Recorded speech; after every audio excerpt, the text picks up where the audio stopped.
Hello and welcome to the second part of the Art Escaped episode featuring Mr. Murthy Ahuja. In the first part, we spoke about his 50 years journey in the world of framing, and he gave us a brief overview of his various layered relationships with different artists. In this one, we are going to talk to him about how he has seen the market, the art market change. Mr. Ahuja, 50 years is a long time to be in this industry or any other industry, but especially in the art industry because in the first part of these 50 years, there was no art market as such, which has come in the past 20-25 years. What changes have you seen as a framer? I mean, if you can give me a broad overview of the changes in the past 50 years. In terms of the cost price of the frames, it's much higher. We are using the best material. We are importing archival material also, archival mounts, archival backings. Now people are spending. Okay. Earlier, people are not aware of those things and they don't spend. Right. And they were a little reluctant to spend that much money. Because there was not much money in there was no market as such. Exactly. Because they don't know. Yeah. So उन्हें लगता था कि बहुत महंगा है ये frame. There must be cutting costs also जो कि आज शायद उतना prominent ना हो. Exactly. तो पहले से मटेरियल काफी इंपोर्ट में अभी रिसेंट टाइम को छोड़ दे तो पहले से कॉस्ट कम हो गई है. शुरू में museum glass was very expensive. Right. और बहुत थोड़ी क्वांटिटी में मंगाते थे हम लोग. राइट. अभी तो मैक्सिमम लोग पसंद करते हैं कि ये लगाएं अनलेस किसी का कुछ मतलब कॉस्ट का क्राइटेरिया ऐसा ना हो. Artists, especially if they are backed by a gallery, would be really going in for museum glass and Now, expensive frames. Even artist is also spending. पहले किसी ने म्यूजियम शीट लगाना हो तो बहुत डर लगता था उनको. Right. लेकिन अभी तो काफी लोग लगाते हैं. आर्टिस्ट भी स्पेंड करते हैं बिकॉज उससे विजुअली बिल्कुल एकदम चेंज हो जाता है. कलर्स डिस्टॉर्ट नहीं होते. म्यूजियम ग्लास इसीलिए. Museum glass, museum acrylics, right, museum mounts also. So काफी चेंज आया. पहले मटेरियल में लोग कुछ भी एक्सेप्ट कर लेते थे. ओके. लोकल लकड़ है या कुछ है. और एक्चुअली अगर मैं इसको गैलरी के एक एग्जीबिशन के टोटल बजट के हिसाब से समझूं तो पहले से 1970s 80s में framing would be a very minuscule part of the exhibition budget compared to today. Yes. एक बड़ा हिस्सा आर्टिस्ट या गैलरी रखते होंगे फ्रेमिंग के लिए बजट में. ये तो एक बड़ा चेंज है ही. हाँ, बहुत बड़ा चेंज है. Now they want something creative and new always. They don't want to repeat also. Right. So framing में अभी प्रोफाइल्स में काफी चेंज आ गया है. पहले लोग सिंपल फ्रेम पतला भी लगा लेते थे नॉर्मल. अब वो पेंटिंग की वैल्यू के अकॉर्डिंग फ्रेम भी उसके साथ थोड़ा सा एलेबोरेट होना चाहिए ताकि वो लगे उसकी वैल्यू भी कुछ नजर आए. लाइक हुसैन का काम है या और कोई तैयब का काम है या कोई भी सीनियर मास्टर्स का काम है. हाई वैल्यू वर्क्स है. हाई वैल्यू वर्क्स उसके ऊपर म्यूजियम शीट भी लगाते हैं लोग. फ्रेम पर भी थोड़ा सा और पहले से ज्यादा ध्यान देते हैं. तो पहले तो जो मार्केट में जो मिलता था नॉर्मल सैंपल देखा वही लगा लिया. अब थोड़ा सा अवेयरनेस आई है. Exactly. And the demand more. The demand. Okay. तो आपने पिछले पार्ट में काफी बताया how artist also gave you the free hand to experiment and that gave you the push to create newer types of frames also. तो ऐसे कुछ frames हैं that have become very particular to a particular artist कि ये इनके ही काम में लगेगा. ऐसे कुछ टाइप के फ्रेम्स हैं आपके? ऐसा है. जैसे बहुत स्पेसिफिक हैं कुछ लोग कि ये मेरे को यही चाहिए. और कोशिश करो कि दूसरे को नहीं लगाना. तो आप ऐसा कर पाते हैं? Does that make economic sense also? बहुत ज्यादा नहीं. लेकिन फिर भी कंट्रोल कर लेते हैं. किसी किसी के साथ तो है. I don't know the name. I understand, but yeah. But कुछ लोग हैं कि नहीं वो मेरा frame, this is my style and my frame. Yeah. So वो भी करना पड़ता है हमारे. Exactly. क्योंकि जैसे जैसे अवेयरनेस बढ़ रही है towards art and more people are getting into buying art also. So they are not only looking at the painting but also the quality of frame and that shows not just the dedication of the artist and the gallery, but also adds to its value.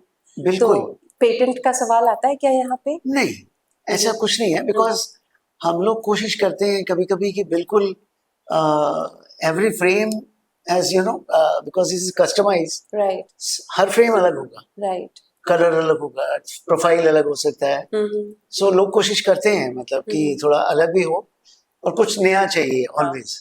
This is signature frame बन गया किसी के लिए. And that's very difficult, I mean for us sometimes, कि time बहुत थोड़ा होता है, उतने टाइम में you have to prove yourself. Exactly. जो कि बहुत मुश्किल काम है, बट थैंक गॉड आज तक मतलब हम लोग करते आए हैं. Right, right. तो एक्सपीरियंस से काफी फर्क पड़ा है उससे. एग्जैक्टली. पर हम जो कोशिश करते हैं कि कॉस्ट भी बहुत ज्यादा ना बढ़े और फ्रेम भी अच्छा नजर आए, ऐसे भी कुछ फ्रेम हमने डेवलप किए. Right, because you have to cater to all types exactly. of budget profiles. Now, when we talk about Ahuja Frames, which is the name of your business, it immediately gives rise to, you know, the square frame. That comes to mind. But your scope of work is more than just, you know, framing a painting. You also mount sculptures and pedestals. And can you tell me a little more about handling a three-dimensional work of art? What is your role in it? Yeah, these days, I mean, बहुत सारी चीजें मतलब objects लोग frame कराना शुरू कर दिए. Like shawls, लोग अब जमा हुआ शॉल्स हैं पुरानी किसी के पास. ओके. कोई बहुत पुराने किसी के फैमिली के कुछ सिल्वर वेयर्स हैं, हेirloom प्रोडक्ट्स. या हाँ, कुछ ऐसे ऑब्जेक्ट्स हैं, वो भी आजकल बहुत लोग फ्रेम कराना शुरू कर दिए. Okay.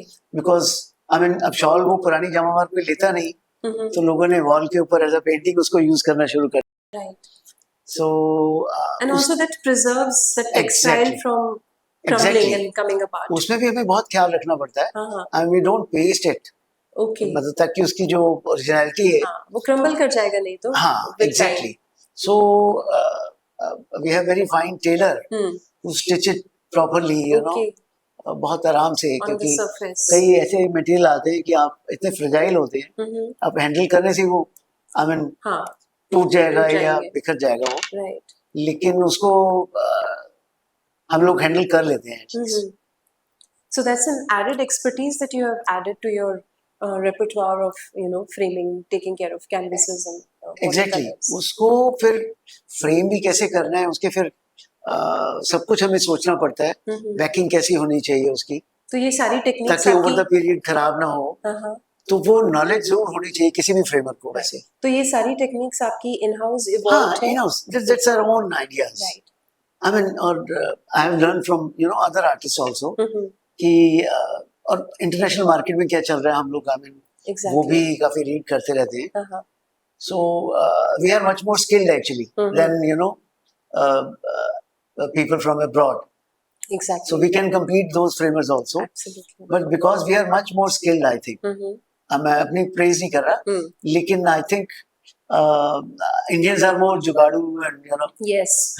We know how to, you know, make the best of the little limited resources. Exactly. That we might limited have. resources में आपको maximum result अगर देना है, exactly, तो वो हम लोग कर लेते हैं. When we think of framing, generally the square frame comes to mind. But framing is not just about framing a canvas or a watercolor. It also involves mounting a three-dimensional work of art on a pedestal, as I see enough examples at your workspace here. Can you tell me a bit about how that has evolved? Because mounting a sculpture on a pedestal is one thing.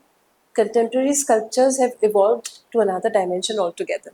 Can you explain a bit of that? Yeah.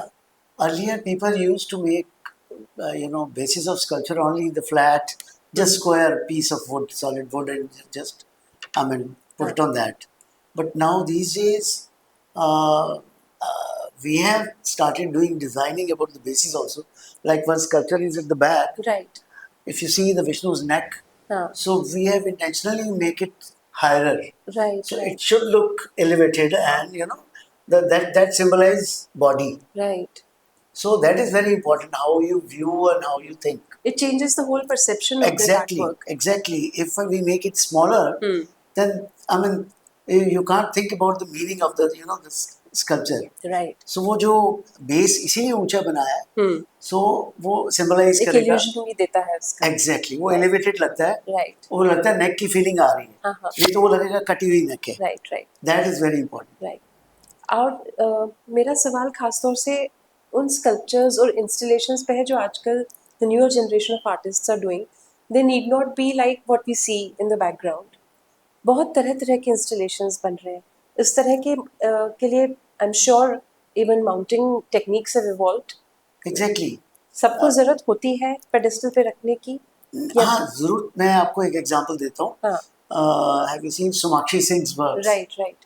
अब वो frame एक अलग structure हमने बनाया उसके लिए, हाँ, और नीचे एक और उन्होंने साथ में वही डिजाइन किया जो एलिवेटेड, जमीन से ऊपर कम से कम 1-1.5 फुट ऊपर, ओके, वो नीचे एक स्टोन का एक बेस बनाया उन्होंने, राइट, सो उससे उसकी फीलिंग ही चेंज हो गई, बिकॉज वो अगर फ्रेम जमीन पे होता तो एक अलग फीलिंग अलग होती है, होता, बिकॉज उनका काम बड़ा स्कल्पचरल है, एग्जैक्टली, सारा वीव है, बॉक्स फ्रेम है बहुत बड़ा, बट वो फील जो स्कल्पचर की फीलिंग आती है वो सिर्फ नीचे से उसका बेस के साथ ही आई, दैट इज वेरी इंपॉर्टेंट। तो ये आइडियाज तो आपकी तरफ से ही आते होंगे, so you are actually acting like a दोनों, it's a co-artist. Collaborative work, I mean always we think, I mean दोनों की एक अपनी अपनी So, I assume that working with a three-dimensional work of art in terms of framing it is more challenging than a two-dimensional work. बिल्कुल बिल्कुल बिल्कुल।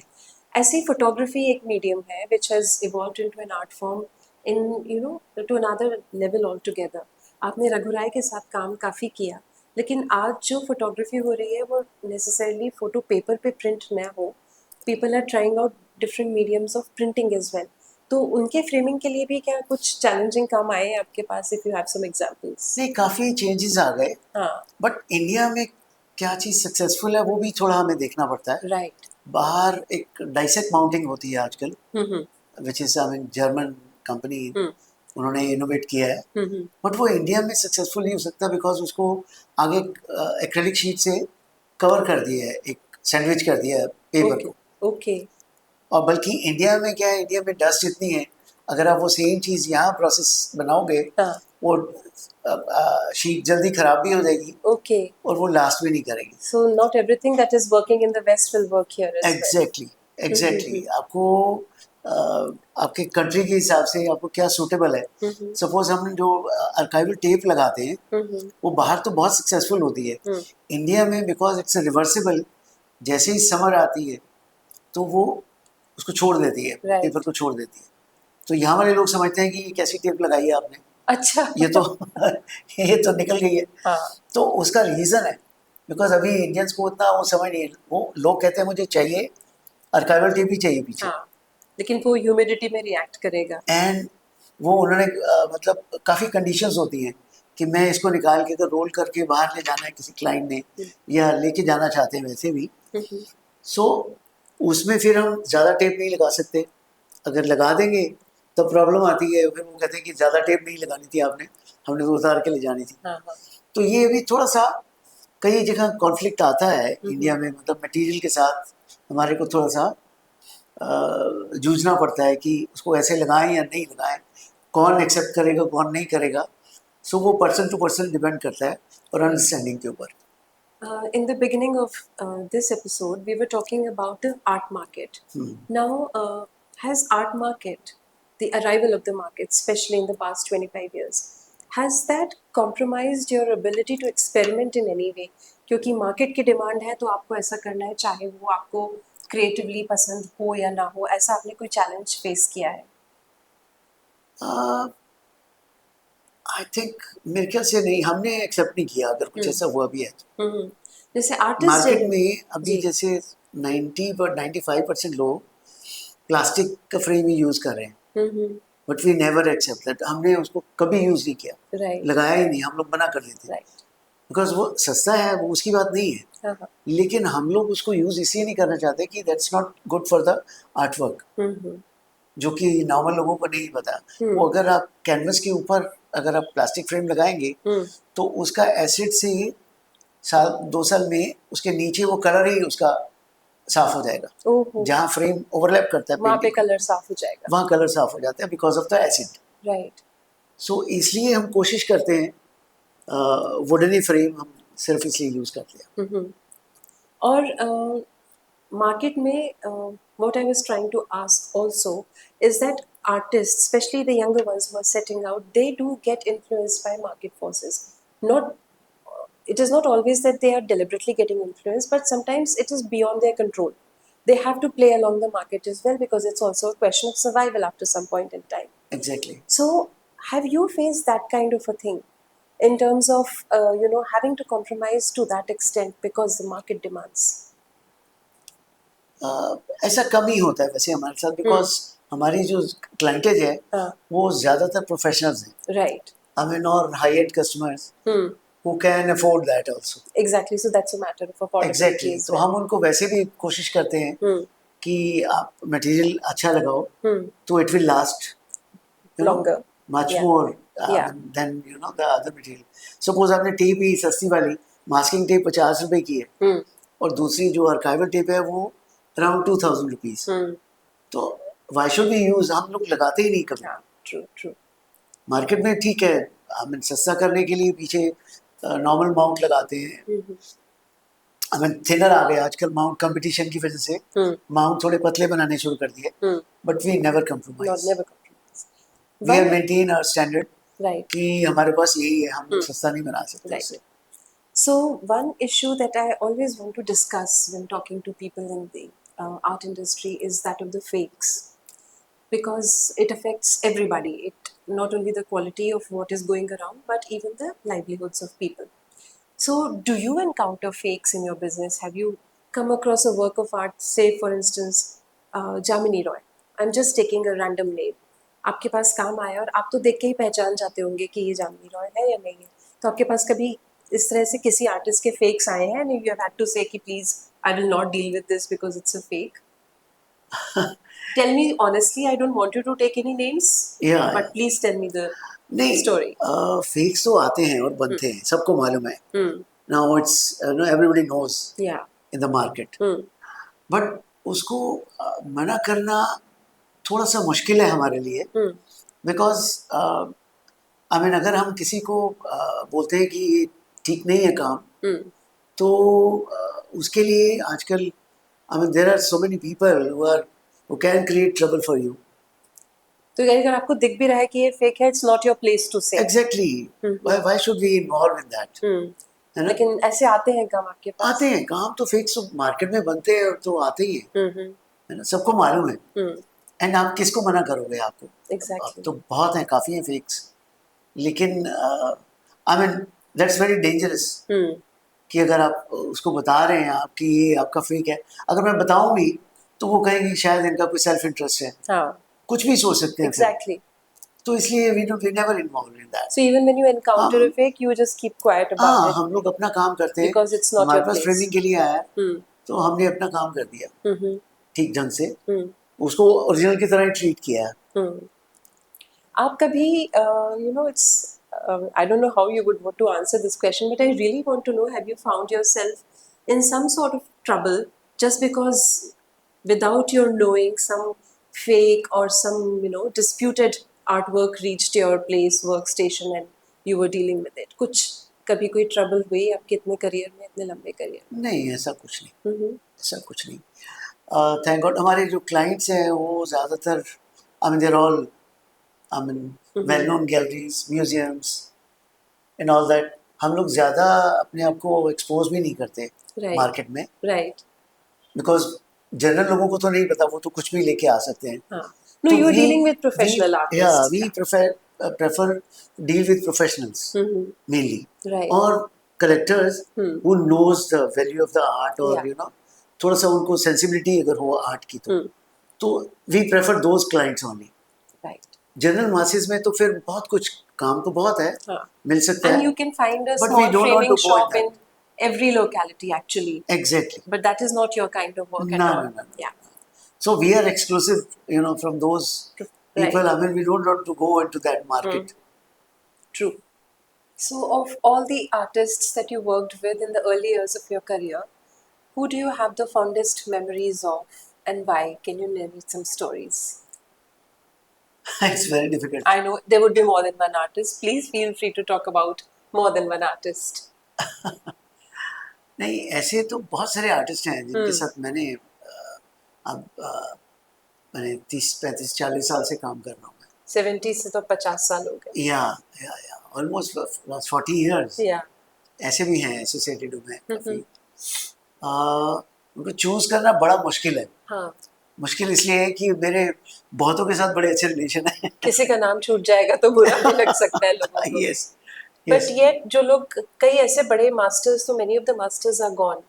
Do you have some, you know, because you have known artists from a perspective that the world at large does not get to know them by, because you worked with them in their domain.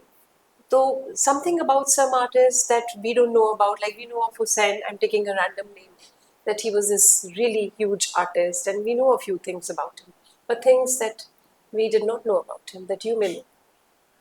Yeah, like I must say, like Krishan Khanna, ji, he is such a gentle guy.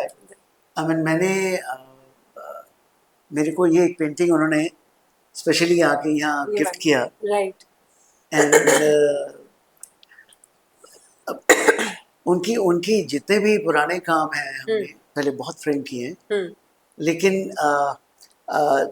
He is such a down to earth guy कि कभी उनके साथ रह के मेरे को कभी लगा नहीं कि आई मीन इतने बड़े आर्टिस्ट काम कर रहे हैं। हाँ, ज्यादातर वैसे ऐसे ही हैं ज्यादातर आर्टिस्ट। बहुत कम है जिनमें थोड़ा सा ईगो है। लेकिन ज्यादातर आर्टिस्ट वैसे सिंपल, और उनके साथ रिलेशन भी मेरे बहुत अच्छे। इवन मंजीत बाबा का जो ये पीछे वर्क आपके है, उनके साथ भी आपके बहुत क्लोज रिलेशंस रहे। बहुत क्लोज। आई मीन मैंने उनके साथ फ्रॉम 92 ऑनवर्ड्स काफी सारे जितने शोज थे मैंने ही किए थे उनके, जब तक वो थे। राइट। सारे। उस जमाने में गैलरी सीसी होती थी जी, जिसमें इनका एक बहुत फेमस शो हुआ था with Pritish Nandy, poetry of Pritish Nandy and drawing of Manjit ji. So वो भी, उससे पहले एक उनका ड्राइंग शो भी हुआ था वहीं गैलरी सीसीएम में, वो तो बंद हो गई थी काफी टाइम पहले। So that was one of the best gallery in Delhi at that point of time. At that point in time, right? Yeah. So Manjeet जी के मैंने वो वाले शोज किए, हुसैन साहब का, सूजा का, हुसैन साहब का ये माधुरी वाला show. Then these are landmark show. Exactly, that was a landmark show. Landmark show. Yeah, जो उसका बना हुआ। हाँ, ये वाला। और आप कह सकते हैं उस जमाने में सूजा का भी सीसीए में शो किया था हमने। That was, उसमें 12 फुट के काम थे, लास्ट सफर। ऐसे इतने बड़े बड़े। हाँ, वो मुझे पता नहीं किसके पास है अभी। I mean I have seen that। मैंने वो काम उस टाइम मैंने स्ट्रेच करके फ्रेम किया था। राइट। सो वो एक्सपीरियंस जो है मेरा, and I am lucky fortunate. Exactly. कि मैंने इनके साथ मेरा वो रहा। गैलरीज में भी मिस्टर अलकाजी थे। I mean, Art Heritage Ibrahim Art Heritage, yeah. Right. Mr. Al-Qazi, he was such a, I mean. When you started out, he must still be active in the Delhi art scene. हाँ, बहुत मैंने उनके लिए बहुत काम किया, लेकिन वो कभी-कभी मतलब उनका सेंस ऑफ ह्यूमर बड़ा अच्छा था। तो मेरे को कहते हैं कि तू सिर्फ ना, मैं 5 लोगों का काम ही किया कर, बाकी सारा काम हम तेरे को देंगे, छोड़ दे बाकी सबका काम। फिर एक बार उन्होंने मुझे ये भी सजेशन दी कि मूर्ति प्राइस इतने बढ़ गए हैं आर्ट के कि तू ना सबसे पहले ना सबसे एक एफिडेविट साइन करा ले कि I will not be responsible for any kind of loss और डैमेज और एनीथिंग। राइट। तो और सबसे पहले मेरे साइन करा। that's really important। हाँ, लेकिन ये है कि मेरे रिलेशन ऐसे थे कि मैं ऐसा बोल भी नहीं सकता आर्टिस्ट को कि आप एफिडेविट पे साइन कर दो ऐसा। ट्रू। लेकिन ऐसा हुआ है, मतलब मेरे साथ एक आधी पेंटिंग, एक बार मिस्टर रामाचंद्रन की पेंटिंग थी, वो गलती से लड़के ने काम कर रहा था, वो टेबल के नीचे बाई चांस दूसरी लेयर के नीचे आ गई, तो वो गलती से कट गई। This is very, I mean बहुत पुरानी बात है। और मैंने उसको फिर, मैं सारी रात सोया नहीं, मैंने उसको बिल्कुल ढंग से लगा भी दिया, जॉइंट नहीं पता। मैंने उनको जाके बोला देखो जॉइंट नहीं पता लगता। कहते यार हंस पड़े, कहते अच्छा ये तू रख ले। Okay. हाँ, so और फिर these कहा kind of कि अच्छा mishaps will occur. और मत काट दियो। So do you still have that painting? हाँ, still I have. Okay. Still I That have. brings me to my next question. हाँ. Because you have known these artists so closely for so many years, you must be having, it's safe to presume, at least one work by each of them. Do they gift you works? Yeah. Okay. Most of the seniors I have. Right. कई लोगों के ज़्यादा भी हैं। हाँ. तो कुछ लोगों के एक काम भी है मेरे पास। I've got Suza, Arpita ji, Paramjit, Manjeet Bawa. Yeah, these are token of your warm friendships with all of them. Yeah. And do you ever plan to sell them? Do you No, never. That remains in your collection. Never. Right? मेरे पास नीरज और परेश के 10-15 काम होंगे each. इनका तो career आपने launch होते देखा। हाँ. तो नीरज और परेश मैती, नीरज गोस्वामी और परेश मैती का करियर साइमल्टेनियसली लॉन्च हुआ दिल्ली में। yes. शोभा भाटिया जी ने दोनों के सोलो शोज किए थे, एक को KS कुलकर्णी साहब लाए थे और दूसरे को Bimal Das Gupta. Please tell me a little about Bimal Das Gupta and KS Kulkarni because they were big stalwarts in Delhi when there was, before the art market boom. आप उनको रेगुलरली मिलते थे? उस टाइम शायद आर्ट इतना बिकता भी नहीं था, बट बिमल दास गुप्ता की मार्केट फिर भी थी उस टाइम, कुलकर्णी साहब की भी थी जी। बट ये है कि बेचारे वो बहुत ही सीधे लोग थे, वो शायद कमर्शियली एक्सप्लॉइट नहीं कर पाए वो, इसीलिए उनकी मार्केट उतनी गई नहीं, हाई उतना क्रिएट नहीं। जिनकी हाई क्रिएट की वो तो काफ़ी ऊपर चले गए, ऐसे काफ़ी आर्टिस्ट हैं ऐसे, लेकिन वो बहुत ही सिंपल, वो कभी गैलरी में जाके काम दिखाना हो या बोलना भी हो कि उस समय उस तरह से किया भी नहीं जाता था शायद ना। एग्जैक्टली आजकल सेल्समैनशिप थोड़ी ज़्यादा ज़रूरी है। Exactly right. So it has really been a pleasure talking to you about, reliving all these 50 years of the art in the city through your eyes. Thank you very much. Though we would have loved to have some juicy gossip stories from you, but you did not reveal any. Yet the interview has been very good. Thank you so much for your time. Thank you very much. Thank you very much. Thanks a lot, sir. Opportunity. Yeah. Thank you.